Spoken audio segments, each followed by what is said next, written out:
Hello everybody, welcome back to Commonwealth Flipper. I feel like it's a welcome back for me as well. I've been gone for a while, so we're headed to the Commonwealth cabin. I've got a great topic. I saw a post on social media and somebody asked the question, has Whatnot killed eBay sales? Or more generally speaking, has live selling really hurt static selling? And I want to get into that topic too. Let's go take a look.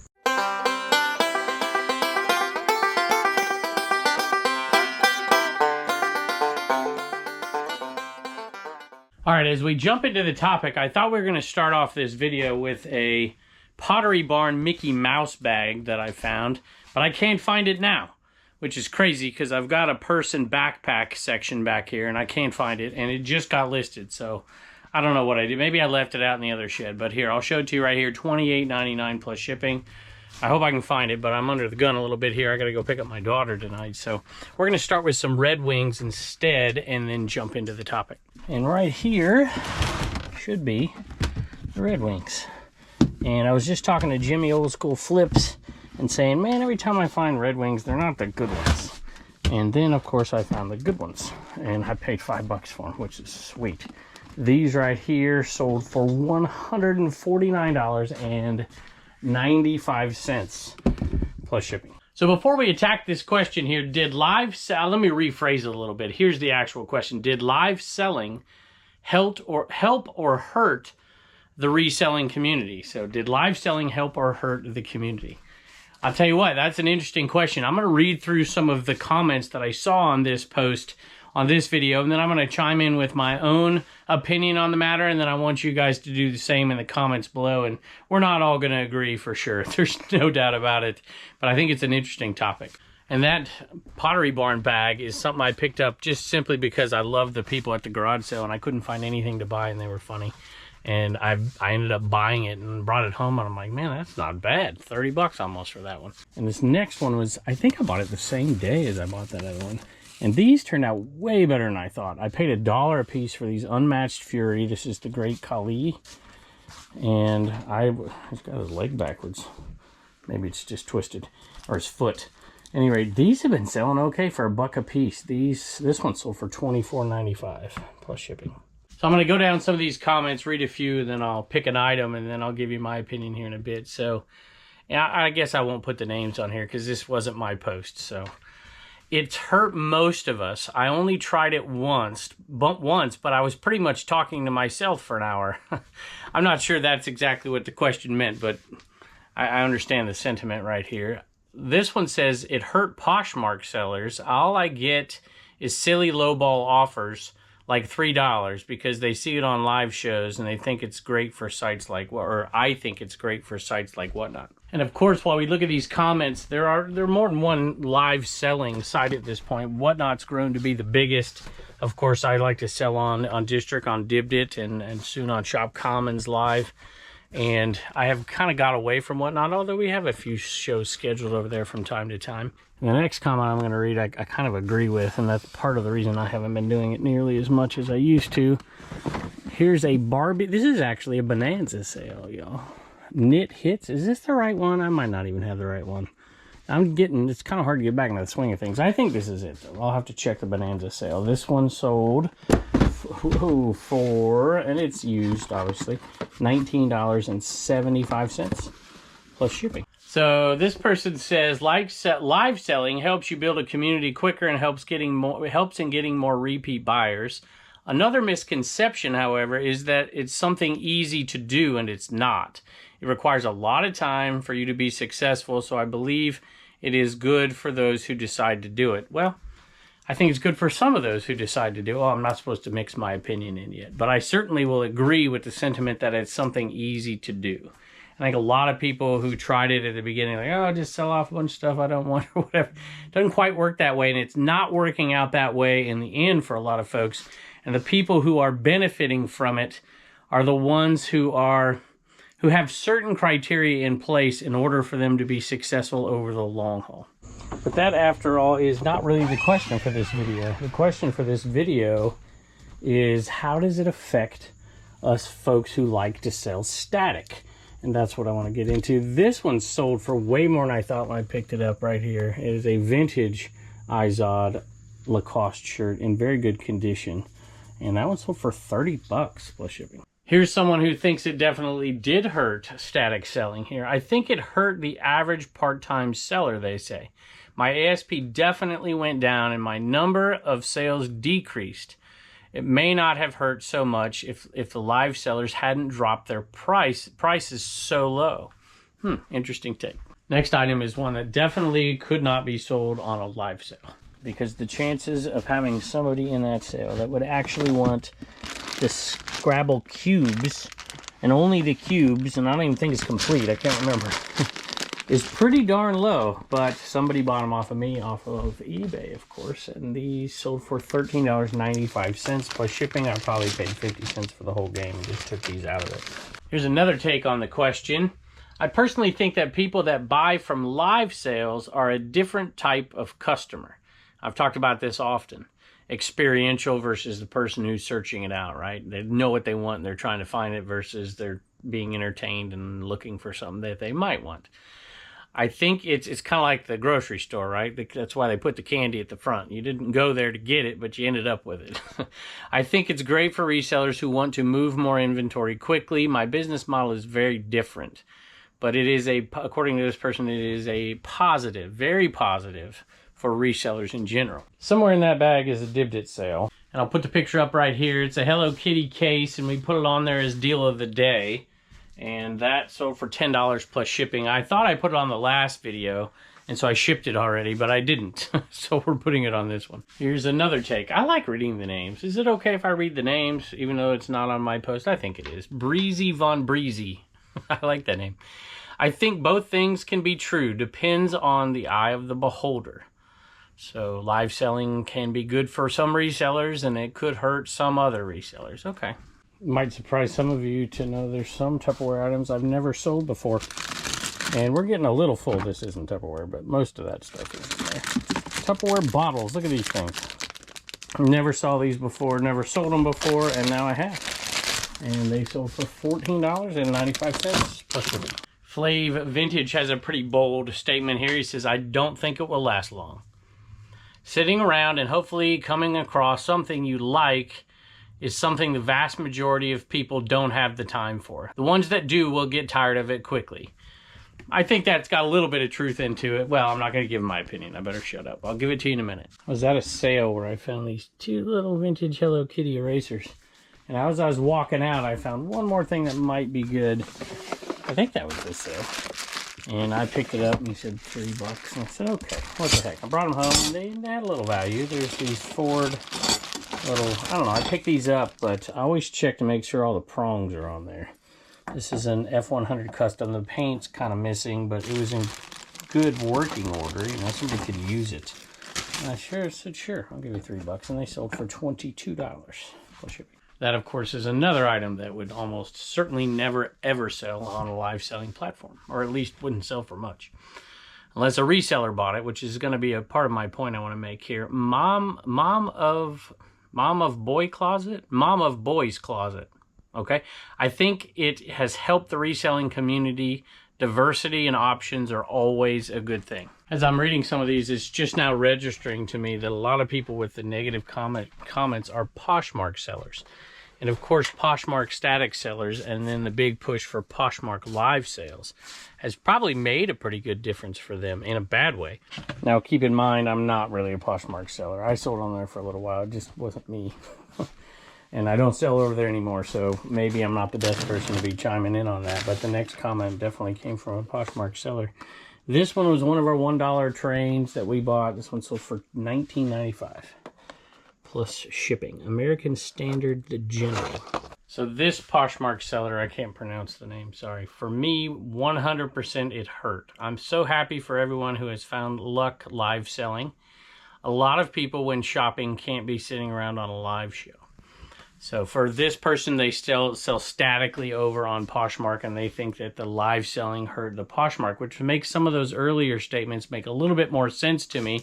And I hadn't thought about that twist, but you know, eBay Live isn't, it's a joke. I'm wondering the effect on platforming and whatnot, and here's my opinion already, some of it.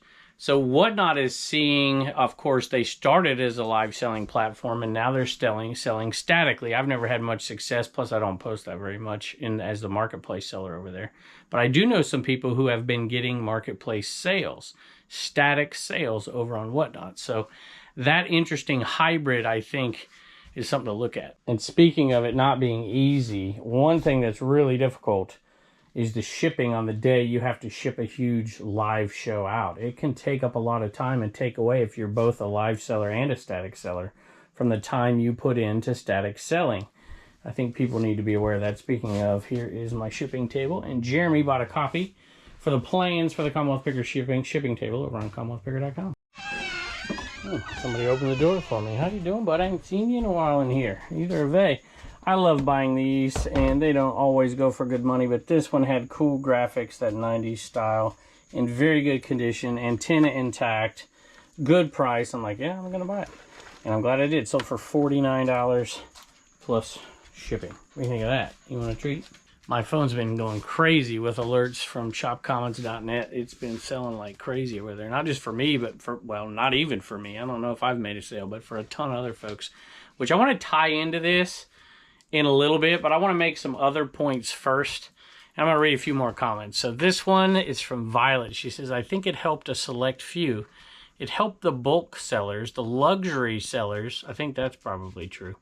You kind of got to build a relationship, you know, buying high-end luxury stuff from people you don't know, strangers on the internet. I feel like maybe if it's someone who brings a ton of that stuff and they can do it consistently and you can trust them, then maybe that gives people a little bit more confidence. So anyway, that's a side point. I think it hurt the average seller that does not have the volume of product to showcase on live sales. So those sellers are better off just doing traditional static listings. I guess I'll do the Shop Commons sales. Those 2 boxes are getting shipped out today, and we shipped one out yesterday. Actually, those 3 boxes. But no sales today so far over there. But we have had these 3. So 75 DVDs for $36 plus shipping. I paid $10 for that box. I would have never, ever bought it without this option. And I think that's part of the live selling thing. But let me tell you, it is hard to keep up with all this. And the average seller out there, they can't. They're working 40, 50 hours a week. They're reselling on the side. You can't do everything, and you kind of got to make a choice. And I couldn't even do all this, and it's my full-time job because of the social media time that I put in, and because you just simply can't do it. The only reason I can do it is because I've got Jess and Bubba's fiance, and they do the live selling for me. Those boxes, well, one of them I shipped, the Dibdit one, but the other 3 I didn't even ship. I never touched them. I didn't list them. I didn't do anything with them. And I'm making just a very small margin on that stuff, and I'm making a very small margin on the live selling as well because I have some overhead costs to it. And I see Juan over there digging. Oh, you can have that. He's so happy we're back. All right. 75 DVDs for $36 plus shipping, shopcommons.net. I sold a ton of the NWO decals that I normally sell. All right, I'll let you out. There you go, bud. And some Goldberg stickers, because the sell rate on those is so slow for me. It's like I'll have them around forever. So I'm like, maybe I'll pass them on to somebody else. And the person who bought those, there was like 100 of them, I think. Sold for, I'm not quite sure how much, $45 plus shipping, which is about what I paid for them, to be honest with you. And they're out the door, but this person said, hey, we do shows, and they're going to put them out there at shows and hopefully get $2, $3, $4 a piece for them and sell them over time and make some money. So that's good. AT&T cords, phone cords that I picked up. I would not have picked this up without this option for shopcommons.net. And I think I paid $20 for the whole box. I saved a few to list, and a few that I pulled out for something else and that I was going to use to use for some of my phones that I sell. And then I sold the rest off for $50 plus shipping. So I made a profit on that, probably $25 or so on the whole box just in one sale. And I kept the things that I wanted. So yet another one of these. This turned out to be one of my best buys of the year so far. Overall, we'll make like $1,200 I think on this deal when it's all said and done, and they've sold quickly. Hey, this reminds me, it's that time of year again. School started back up. I suppose homeschool never stops. And I have some TI calculators that didn't sell. So I think I'm going to pull those TI calculators out and get them up and relist them, just delist them, relist them, and maybe change the price on them and get them sold. This is the right time to sell those. You may want to do the same. But these have been selling like crazy, $24.95 plus shipping. Our Worker's Passion says live selling is literally 80% of my business now. Not only has live selling helped my business, it's given me the opportunity to explore new categories to make more money. My community has also grown because I gave live selling a chance. So it is a mixed bag for sure. And I really want to look at the overall picture here of how do you think it affects, how does the overall picture of live selling and how it's grown so much in the last, 4 years or so, I guess. I don't know how long around Whatnot's been around. And now there's other ones, like I said, District. And you go over to Knickknacks, holy moly, y'all. And that's the #1 marketplace in District. I think Dibdit is number 5 at this point. And my brand new reseller, or what is it, shopcommons.net, I think is getting close to the #10 marketplace over there. We don't even do lives yet over there. We'll see if we can figure out a way to do wholesale lots live. And that's part of what I want to talk about at the end. But Knickknacks is going live. It's like live 24/7 over there. And it's crazy. And that's why there is a certain segment of the community that will, not the community, just in general, of the community as a whole that likes experiential buying. It's not me unless I'm sourcing. And that's another topic to get into. There's been a positive side to live selling in sourcing for some people. And I think there's a negative side to it as well. It's a time suck. There's no doubt about that. So I want to get some of your opinions, and then I'll read 1 or 2 more comments, and then I'll lay out what I think about it. And it looks like I did have a viewer sale in here. Matter of fact, it's a double. So this person bought, I think this is it right here, these little baby Crocs. Do you remember, if you watch the Commonwealth Picker channel, if you don't watch it, go over there and watch it and sub. If you watch over there, I was struggling at this yard sale, and I was like, I'll figure something out to buy. I think I paid like $2 for these. I'm like, I gotta find something. These little alien Crocs. And they bought those for $14.95 plus shipping, and they bought the popple. Where's the popple? I swear I put the popple out here. Maybe I didn't. Took me a while to find it. I went back and looked through a couple bins, and I'm like, I swear it was out here, and it was. There you go. It's one of the handmade popples. And they get the little fabric and make them. And people pass these up all the time because there's not many listed on eBay. And I love to sell them. They're not great money, but really they sell a lot. They sell pretty much what a regular popple would sell for. So that one's pretty cool. That one sold for $16.95 plus shipping along with these. So 30, I don't know, what's my math right there? $32. And let me read the comment. And after reading the comment, this is kind of what I'm talking about. This opens up some sourcing. This is part of the reasons why I started Shop Comments. I thought something was missing from live selling because it is marketed to resellers to some degree. You can find deals if you go to the right places. I know I've bought stuff off of my own marketplace, Dibdit, that I've resold for a profit because you're selling live. You're selling it for less. There's no doubt about it. On 95% of the items, depending on who you are, maybe all of them. And they said, I just love these when you showed them in your video. I was a long-time viewer. Then I was diagnosed terminally. I could no longer work outside the home and decided to give eBay a shot so I could offset some of the costs of the treatments, meds, doctors, etc. It allows me to not work when I can't. It also keeps me going from going stir crazy, being stuck at home. My grandson is only 4 months old, so he won't be able to wear these anytime soon, but I will. I'll have his mom will put them away for him. So that is awesome. Thank you so much for sharing your story. I'm so glad you're finding something to keep you from going stir crazy, and I hope he likes those shoes and the popple, apparently. Appreciate it. Last comment here, and I'll pick 2 more items really quickly, and then I'll kind of summarize it and tell you what I think.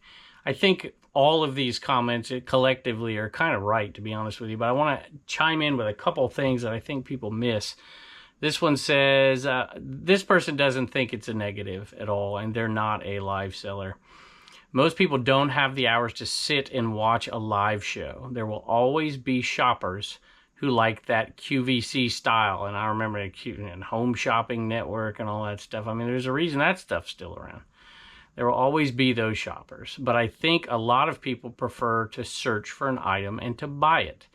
And I think that hits the nail on the head. All right, I lied. There's one more comment that I want to read. And 2 more items to pull, so let's do it real quick. It is Mary Kay Essential Brush Collection. This one for $18.95 plus shipping. This comment is from Erin the Reseller. Erin, a female here. E-R-Y-N-N. I think it helped, she says. It helped those selling live. I see y'all killing it. I think this is a Poshmark seller too.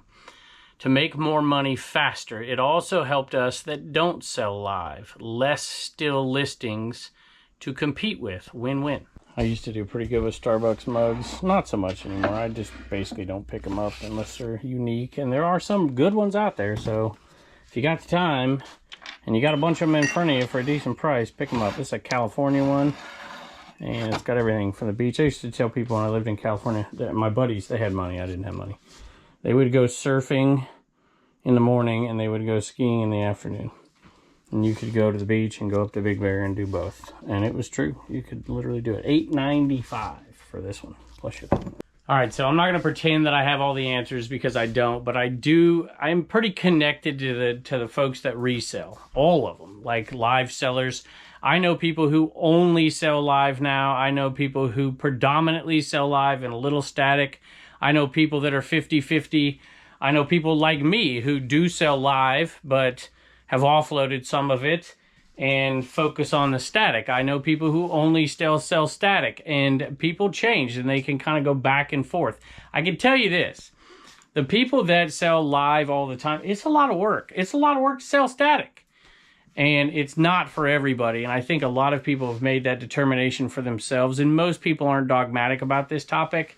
I tend to agree with the person who said that there is less competition. Look, there's a lot of big time resellers who only sell live right now. That's less competition for the static seller. And there is a certain portion of the population out there who will not go sit and watch a show for an hour. They're not going to do it and hopefully find something they like or wait for something that they want. They just don't do it. And so for the non-reseller customer out there who, you know, a reseller who's watching a live show is looking for something they can resell statically, right? And so I think that's been a net plus for those folks who can't get out and have the mobility and to be able to do that. I tell you, there is one facet of this. I don't want to say this yet. Let me make this point first.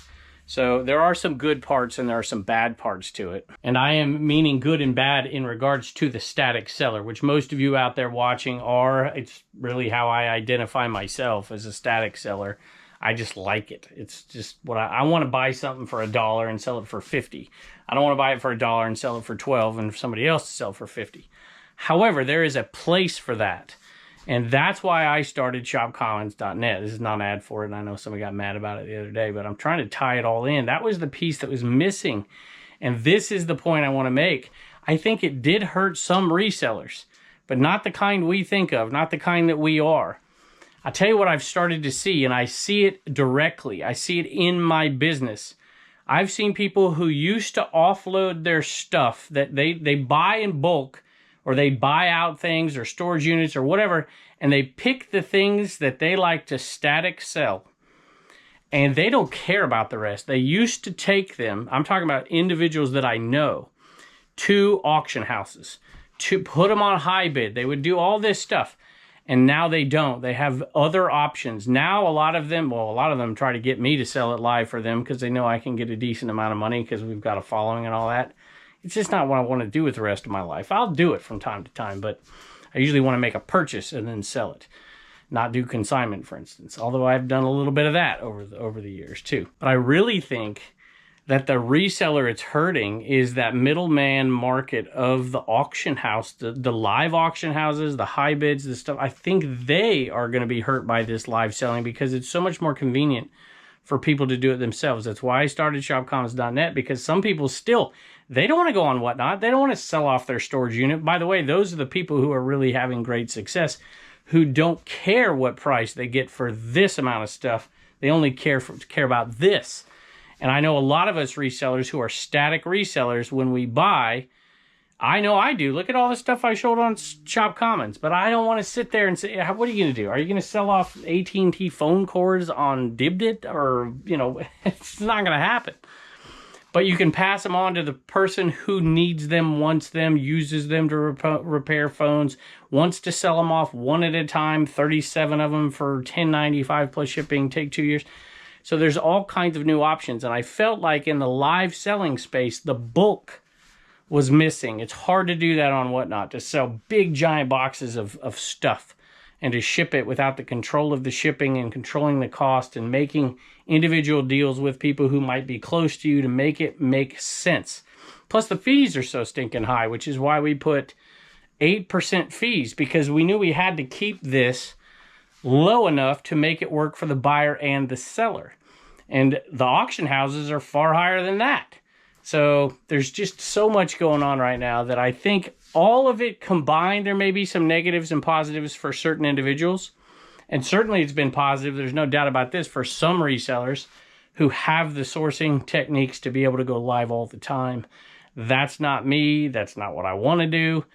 And there still is no doubt that it's helped certain resellers a tremendous amount. And they're getting wealthy off of, I mean, there's people going live for 4, 5, 6 hours a day. They got a team. There's some people doing it 24 hours a day with the team. There's all kinds of people succeeding with it. I don't see a huge negative effect for folks over on eBay. However, there are certain categories I think the ASP has undoubtedly gone down on, but it's not the everyday bread and butter type stuff that people are searching for.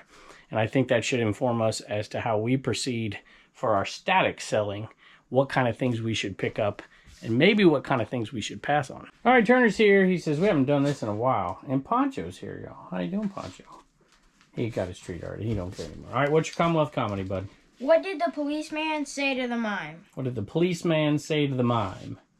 What? You have the right to remain silent. All right, Carrie, American Arbitrage, our Trash to Cash podcast buddy, is going to pay Turner $1 to do this ad. So Turner gets $2 for this video. All right. Carrie is, where's he moving, bud? Florida. He's moving to Florida, and he has to sell his entire inventory off before he moves. So he's doing some of it live on divdit.com, and so I'll do the ad for that since it's our marketplace. And he's doing like 1 or 2 a week, and he's selling off stuff, great deals. And you're going to do the ad for his store. What is his eBay store? 1851 AD deals. That's right, AD deals. You know what AD stands for? Do you know what BC stands for? Yeah, before Christ. You know what AD stands for? F. Nope. Anno Domini. Anno like year, annual. Domini like lordship or dominion in the year of our Lord. AD. There you go. I can't believe I haven't taught you that yet. I'm a bad history teacher. All right, show them the store. Y'all, I'll put a link below if y'all want. Don't buy anything from me this week, ever. You know, just go ahead and check him out. He's, look at us, 50% off on a lot of his stuff over in his store he's selling. Because he's got to move. So, and if he's got to have money so he doesn't have to live with Dave. All right, buddy. Now Carrie owes you $1. I'll send him a message. All right, bye. Also forgot the next divdit.com deal of the day. And this guy's got a little bit of damage on his nose. Not very bad, though. And the rest of it's in really good shape. And we'll put the dare line. This is the big one. We'll put it over there on divdit.com. Can I film you? Yeah. My wife's yelling at me, y'all. Why are you yelling at me? You can tell them. You have in here, like, okay. All right, you just have purses. You have these purses, like these beautiful Kate Spade and Coach purses, just crammed, smashed down in these bags. There's, look at this, y'all. Screws. Just screws poking. I mean, seriously. All right, I'll let you fix it. Oh my gosh. I'll let you fix it. I cannot believe this is what goes on when I'm not in charge. Hey, there's my buddy. All right, we got them all in here. Sophie's in here. How you doing, Soph? We got Poncho, we got Wallen. George Mama was here. Look, she's been shipping, but she left these 2 for me. And we're still looking for that Mickey Mouse bag. She's been looking. And Reagan's here. Who do you want to thank? Johnny got a CWP gray t-shirt, a flipper sticker, and then David got a number 3 Animal Man, and Tracy got a junkyard flipper sticker. Right there.